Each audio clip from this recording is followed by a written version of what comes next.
Chismosas, have you guys seen all of those videos that are circulating the internet saying that that flight that Katy Perry was on to space was actually fake? Because I'm not gonna lie, I started watching some of these conspiracy videos and I'm kind of getting gaslit into believing it. So let's get into it, shall we? Now, quick recap, if you guys don't already know what I'm talking about, Katy Perry went to space with a bunch of other women, including Gayle King, and this whole, Blue Origin expedition that Jeff Bezos put on. The whole thing was kind of weird. They all went up to space for, 10 minutes and came back down. There was, a brief video of them floating in space for, 5 seconds, and then they came back down, and Katy Perry was very dramatic and literally kissed the ground when she made it back to Earth. So after that great acting display from Katy Perry, people started seeing things and they're like, yo, this seems off. First of all, there's a video of Jeff Bezos going up to the capsule, and then obviously he has this type of key or something that he has to use to open the capsule. But before they even get to the capsule, the door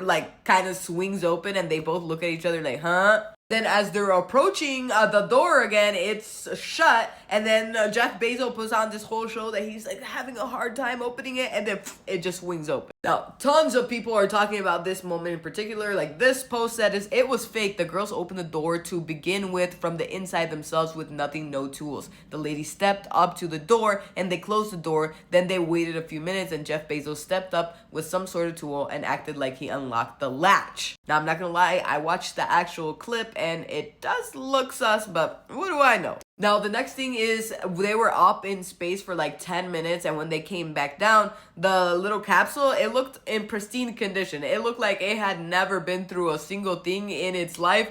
And according to people, there should have been burn marks all over it because of the atmosphere or whatever it is. I don't know, I'm not a scientist, but they're saying that makes no sense. And also, as it came down, you can see through the window there's somebody there, but it looks like a plastic hand. So was it all a setup? Was it fake? I'm gonna be honest with you guys, truly, honestly, at this point, I have no idea if it was fake. And if it was fake, why go through all that trouble when nobody even cared to see Katy Perry in space? Nobody cared about this story. So what were they trying to hide if it was fake? But I don't know, guys. I need your opinion. Let me know what you guys think. Your opinions down below in the comments. And don't forget to like and follow for more gossip, chisme, and all things tea.